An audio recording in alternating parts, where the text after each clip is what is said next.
Hi, everyone. Judge Andrew Napolitano here for Judging Freedom. Today is Monday, July 7th, 2025. Larry Johnson will be here with us in just a moment. But first, this. Larry Johnson, welcome here, my dear friend. Before we get to the American Zionists, about which you have written an interesting piece lately, what is the current state of affairs in Ukraine? When you and Scott Ritter and I were on at the end of last week, Ritter used an interesting phrase that has made the rounds, referring to Ukraine as in hospice.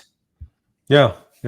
The Russians are advancing along the entire 1,200 mile front or 1,200 kilometer. It's over 1,000 miles from north to south. And, it's combination that Ukraine does not have the manpower, the trained manpower, to put out into the field to stop the Russians. The contrast is dramatic. We learned last week that Russia is now enlisting between 50 and 60,000 new soldiers every month. Now, those soldiers, when they're enlisted, they're not just being shoved off to the front. No, they're going into training units. Russia is now. Let me give you this stat. This will blow you away. Right now, the United States doesn't build brand new tanks. We take the M1 Abrams, which was built only 30, 40 years ago, right? And we refurbish them. And it takes us 2 years to refurbish one of those tanks. And so Russia, however, is building brand new, state-of-the-art T-90 tanks. They build them in 1 month. Okay, right there illustrates this dramatic gap that between the Russian capability and that of the West, and I include Ukraine in the West. So Ukraine doesn't have now the ability to build new factories because every one of those factories, any place in Ukraine, is going to be hit and targeted by Russia.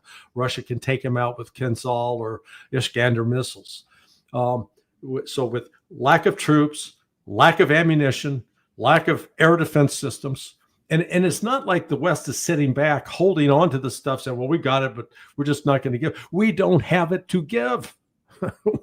We're not even producing enough artillery shells to keep them in the fight.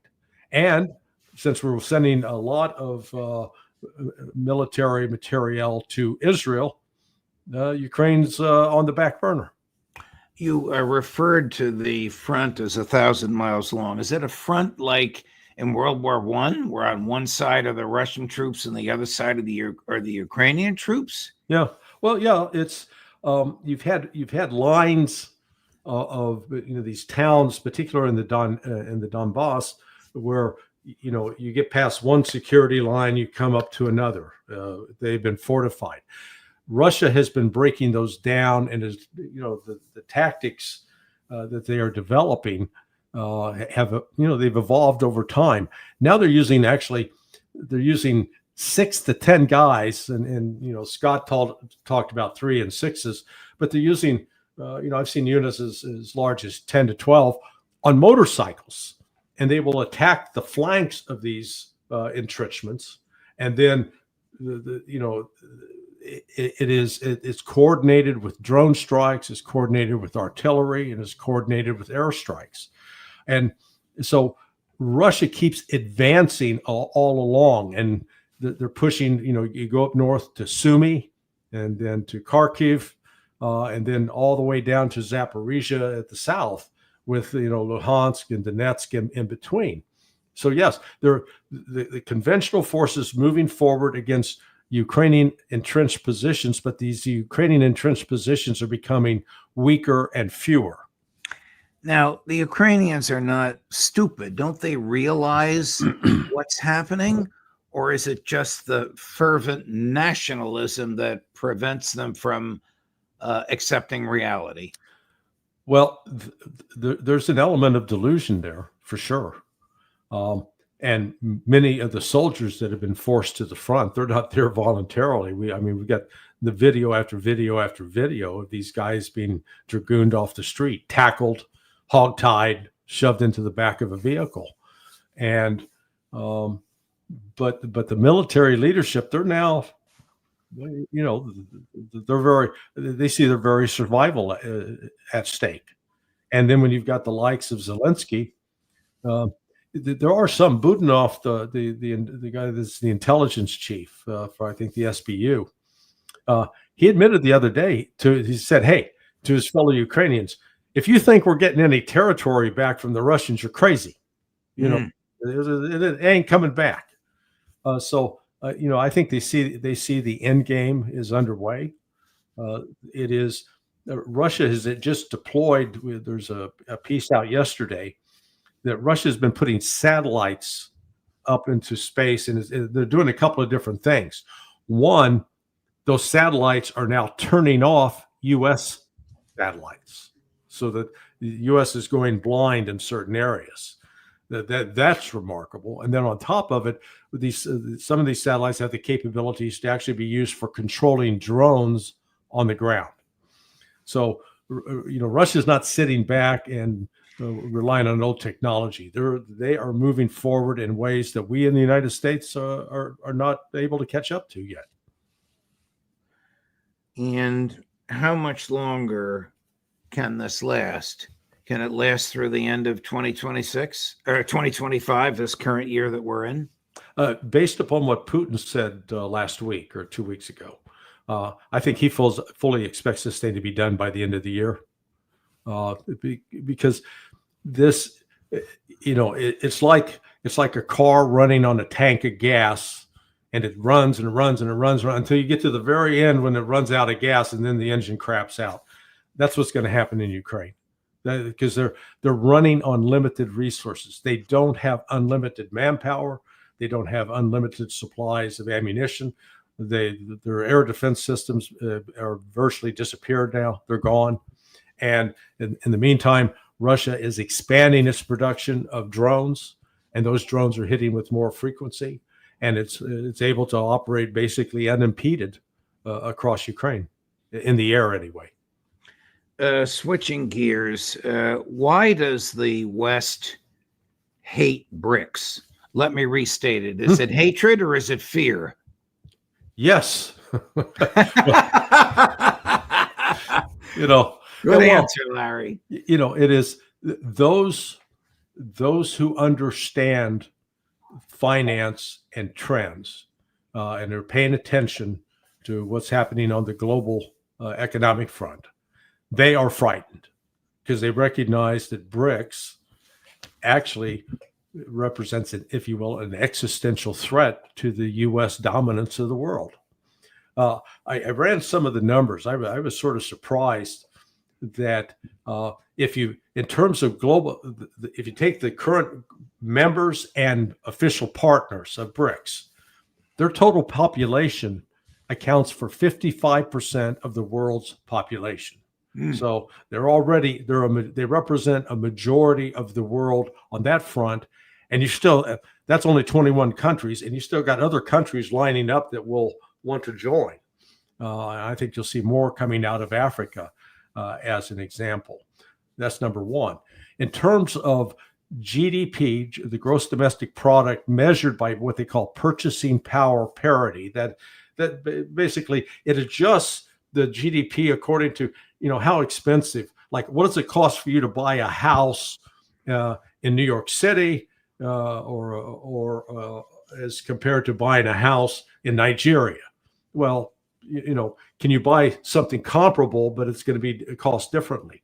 So when you look at that comparison, BRICS countries, they account for 45% of the world's gross domestic product as measured by PPP, which means they roughly now, those BRICS members account for 50% of the world's economic activity.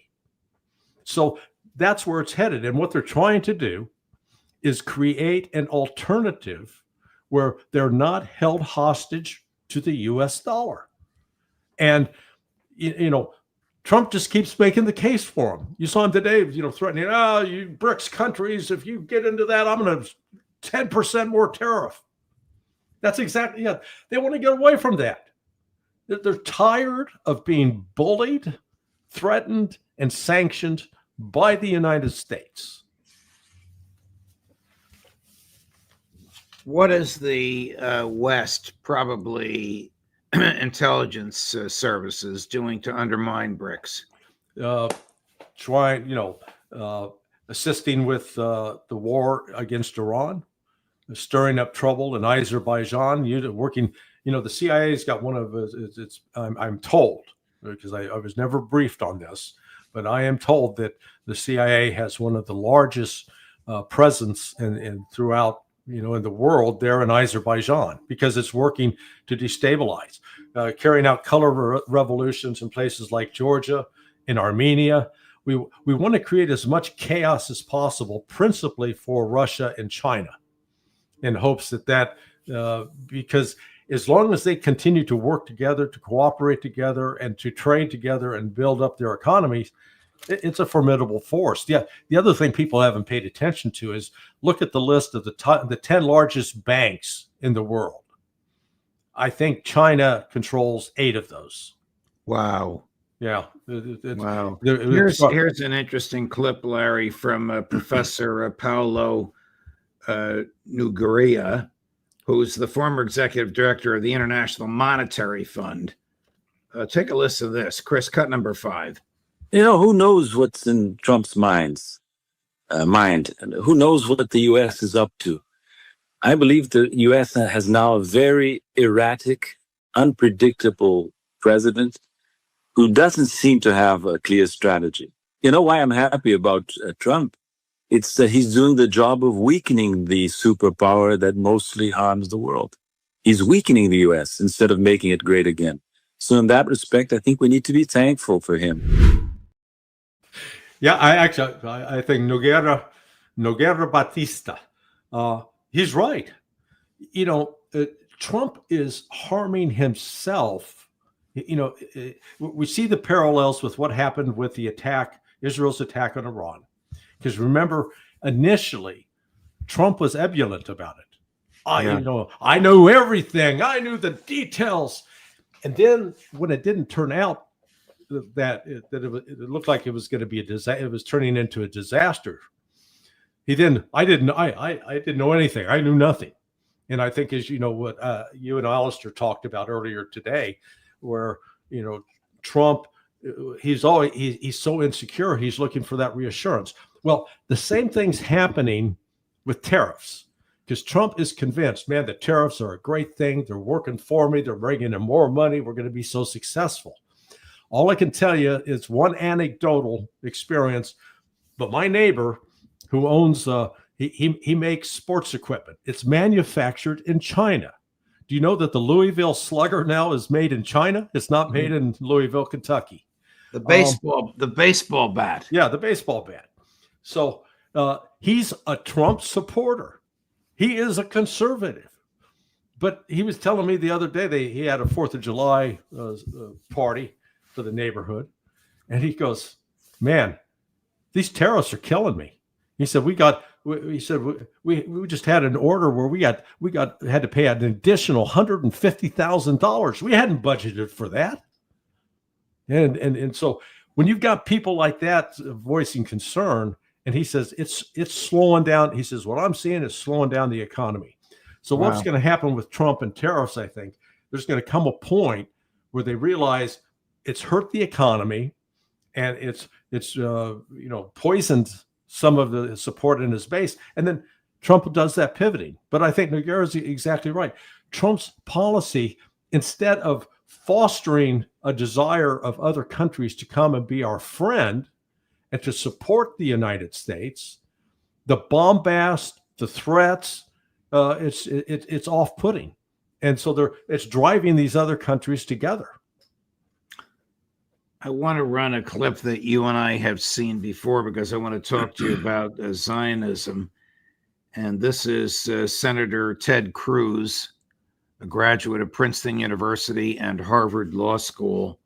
telling Tucker Carlson that the Bible commands him to support Israel, and that the same Israel referred to in the Old Testament of 3,000 or 4,000 years ago is the same Israel run by Benjamin Netanyahu today. This is mind-boggling. Chris? Growing up in Sunday school, I was taught from the Bible, those who bless Israel will be blessed, and those who curse Israel will be cursed. So that's in the Bible. As a Christian, I believe that. Where is that? I can find it to you. I don't have the scripture off the tip of my tongue. It's in Genesis, but where does my support for Israel come from? Number one, because biblically we're commanded to support Israel. But number two, hold on. I'm not holding on. Hold on. You're a senator. We are commanded to support Israel, and what does that mean, Israel? We're told those who bless Israel will be blessed. But what? Hold on. Define Israel. This is important. Are you kidding? This is a majority Christian country. Define Israel. Do you not know what Israel is? He's talking about the nation of Israel. Yeah, nations exist, and he's discussing a nation. A nation was the people of Israel. Is the nation They're the God's descendants of referring Abraham. to in Genesis, is that the same as the country run by Benjamin Netanyahu right now? Yes. It is. Well, that is just mind-boggling that he believes that he is commanded by the God of the Old Testament to support the government of Benjamin Netanyahu. That is crazy. Yeah, but he's not alone, Larry. Well, yeah, but there's a real cultural divide here. I hadn't really thought about this until the other day. I was having a conversation with a fellow who does a podcast in India, but he's in China right now. And, when you look at China and India, two of the largest populations, they are the two largest populated countries in the world. Christians in China account for maybe 2%, 2 to 5%. It's a similar number in India, and Jews, hardly any presence. So those people, you got billions of people, close to 3 billion people in the world that have never heard about Genesis, Exodus, Deuteronomy, Leviticus, Numbers, those first 5 books of the Old Testament. Yet growing up in what was, a Christian society where that it believes that the Old Testament is the divine word of God. And because it's in there, well, that book was written 2,500 years ago. And it was written by Jewish scholars who were in captivity by King Nebuchadnezzar of Babylon. And naturally, you get a story written from their particular perspective, and they see themselves at the center of the world. But they create this story then, and the belief among the more fundamentalists, both the religious fundamentalists in Judaism and in Christianity, believe, oh no, that was dictated. Moses was writing it down. God was telling it to him, and he wrote it down. And so that's God's word. So once you adopt that mentality, then all of a sudden you can say, yeah, God commands us to kill you. God said this land's our land, not yours. God loves us more than you. And so that entire mentality you saw Ted Cruz. He's not a stupid person. He's a highly educated person. He's a man of great intellect. But boy, he believes some utter nonsense and translates what are from this book written by Jewish scholars 2,500 years ago to, that's a commandment that we got to do it today. And it translates then into policies where we're sending bombs to blow up children. We're sending contractors to distribute food, except they're shooting children and women. And we're allowing a genocide to take place at the very time that, according to the tenets of this book, it is against God's will to kill these people. It depends. Some section says it's wrong to kill, others says it's okay to kill. Yeah. Problem with that. Well, lest anybody think you're exaggerating, and you're not, here's the modern day iteration of that from Prime Minister Netanyahu's coalition in the Knesset. Cut number 1. The war we are fighting today, which we embarked on the 7th of October, is a war against a Nazi enemy that threatened the existence of the Jewish people in the land of Israel. That is the whole truth. So the Prime Minister decided to do it sequentially. I'm with him. No problem, let's do it sequentially. You eliminated Hezbollah, you dealt a severe blow, maybe even more than that, to Iran. Now the time has come to deal with the Gaza Strip. How do we do that? You take off the gloves, stop the humanitarian aid, cut off electricity, cut off water, start destroying, and expel voluntarily, so to speak, voluntary migration, the Gazans. There are no uninvolved people there, no innocents, no one who isn't guilty. As far as I'm concerned, they're all Hamas members. At the end of the war, there should be two images in the Gaza Strip. First, not a single Gazan remains, and all 50 of our hostages, 49 male hostages and one female hostage, both living and deceased there, returned to the state of Israel. Yeah. I mean, it is... If we put a German uniform on the guy and a little, postage stamp mustache, we'd be horrified. Right. We'd be horrified. We'd say, never again. It's selective never againism. Because to look at any of these children, these children don't have a choice in where they're born and who they're born to. And the notion that it's okay to kill children, we had guys in the U.S. Army back in the 19th century. He was a preacher. I forget the general's name, but with reference to the American Indians, he said, "Nits make lice." So he was justifying slaughtering the women and children of the Native Americans.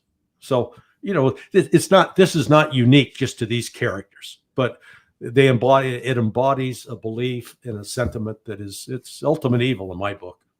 I don't want to upset your stomach, but here's Mike Huckabee, who's flying on the wings of Zion. That's Netanyahu's plane with him to D.C. They probably landed there now. They're supposed to have lunch with Trump. Here's Huckabee's version of all of this. It's stomach churning. Chris? You can't have two people claiming the same piece of real estate. There are certain words I refuse to use. There is no such thing as a West Bank. It's Judea and Samaria. I think we have to recognize there was a Palestinian state. It was called Gaza. Look how that turned out.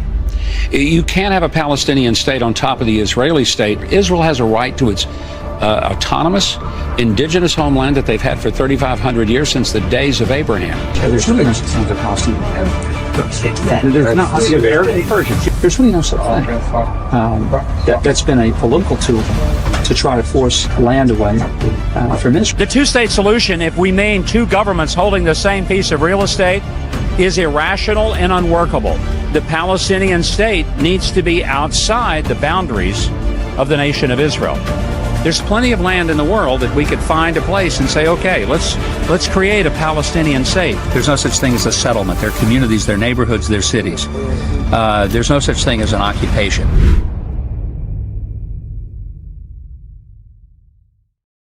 Well, you can see why he's sitting next to Netanyahu at lunch. Yeah.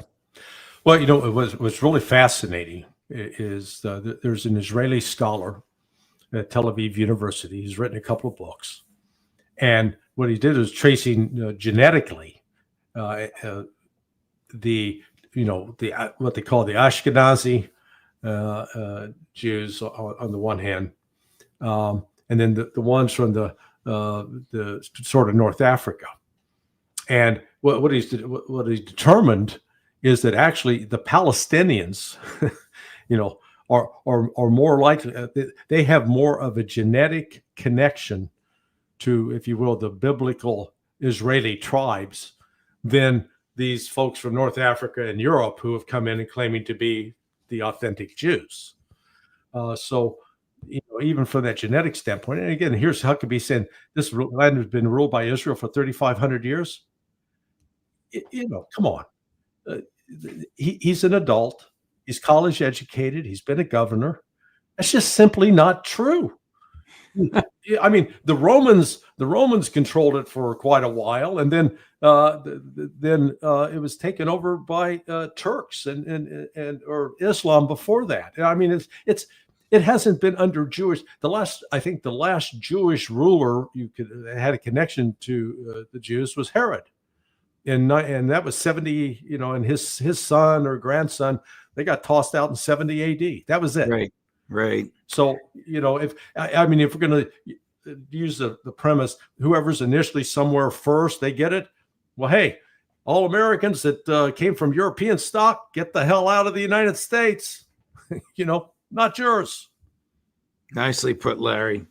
Thank you for your time, my dear friend. Thank you for letting me go across the board on all these subjects. We'll look forward to seeing you with that youngster McGovern on Friday. All the best. Have a good week. I'll be there. Thank you. Thank you, Larry.